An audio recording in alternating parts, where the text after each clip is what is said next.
আসসালামু আলাইকুম। Hello SSC যোদ্ধারা, টেস্ট পরীক্ষা শেষ হতে না হতেই চলে আসলো প্র্যাকটিক্যালের প্যারা। ভাইয়া, এইচটিএমএল এর প্র্যাকটিক্যাল সলিউশন কোথায় পাবো? সি প্রোগ্রামিং টপিকগুলোর অ্যান্সার কোথায় পাবো? এছাড়াও চিত্র তো রয়েছে।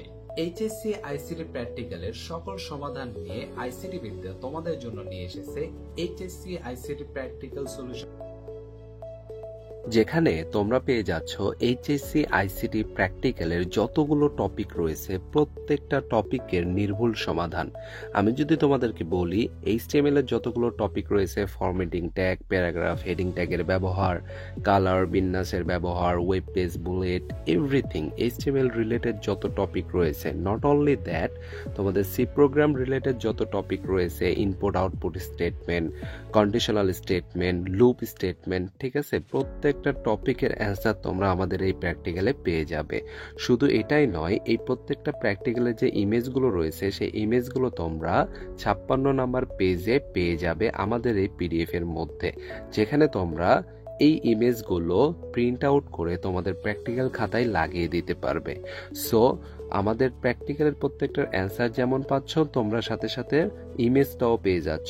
তোমরা জাস্ট যেটা করবা, এই পিডিএফটি ডাউনলোড করে এই পিডিএফে যে টপিকগুলোর অ্যান্সার লেখা আছে, যেমন এখানে পরীক্ষণ নাম্বার 1 এইচটিএমএল এ ফরম্যাটিং ট্যাগের ব্যবহার, এখানে যে টপিকগুলো লেখা রয়েছে এগুলো তোমাদের প্র্যাকটিক্যাল খাতায় লিখবে এবং যে ইমেজগুলো রয়েছে সেই ইমেজগুলো প্রিন্ট আউট করে তোমাদের খাতায় লাগিয়ে দিতে পারবে। এরকম ভাবে প্রত্যেকটা টপিকের নির্ভুল সমাধান আমরা আমাদের এই পিডিএফ এ দিয়ে রেখেছি। দেখো এখানে পরীক্ষণ নাম্বার 8 এইচটিএমএল এর ফ্রেমের ব্যবহার, প্রত্যেকটা ফ্রেমের কি কি রয়েছে না রয়েছে, এই টপিকে কি কি লিখতে হবে না হবে, এভরিথিং দেওয়া রয়েছে এবং কোডটাও নির্ভুলভাবে তোমাদেরকে সাজিয়ে লিখে দেওয়া হয়েছে। তোমরা জাস্ট এগুলো দেখে দেখে লিখবে এবং প্র্যাকটিক্যাল খাতায় লাগিয়ে দিতে পারবে। সি প্রোগ্রামিং এর যত ধরনের টপিক রয়েছে, ইনপুট আউটপুট স্টেটমেন্ট, প্রত্যেকটা টপিকের অ্যান্সার আমরা এখানে সুন্দরভাবে নির্ভুলভাবে দিয়ে রেখেছি। আমাদের ওয়েবসাইট থেকে পিডিএফটি ডাউনলোডের জন্য প্রথমেই চলে যাবে ictvidya.com এই ওয়েবসাইটে।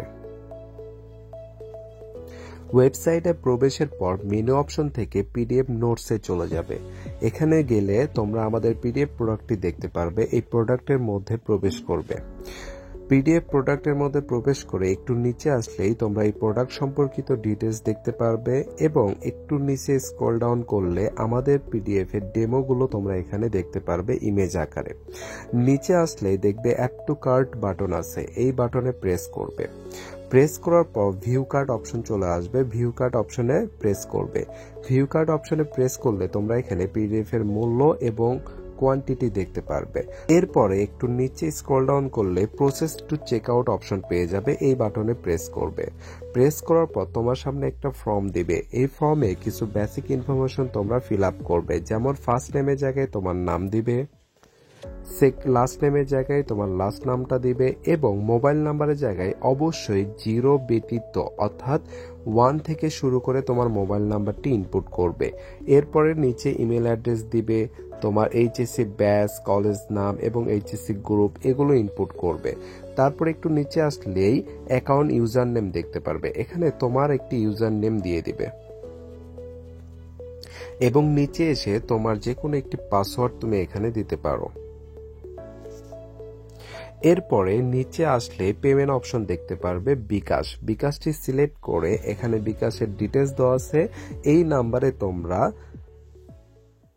পিডিএফ এর মূল্যটি সেন্ড মানি করবে। সেন্ড মানি করার পর যে নাম্বার থেকে টাকাটি পাঠিয়েছো সেই বিকাশ নাম্বারটা এখানে দিবে এবং নিচে ট্রানজাকশন আইডিটা লিখে দিবে। লিখে প্লেস অর্ডার করলেই তোমার অর্ডারটি প্লেস হয়ে যাবে।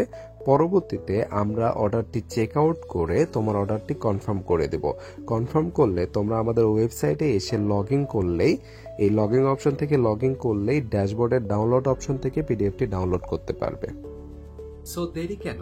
এখনই পিডিএফটি ডাউনলোড করতে মেসেজ করো আমাদের অফিসিয়াল হোয়াটসঅ্যাপ নাম্বারে অথবা ভিজিট করো www.ictvidya.com এই ওয়েবসাইটে। এইচএসসি আইসিটি প্র্যাকটিক্যালে 25-এ 25 আর হবে না মিস, যদি হাতে থাকে আইসিটি বিদ্যা পিডিএফ শিট।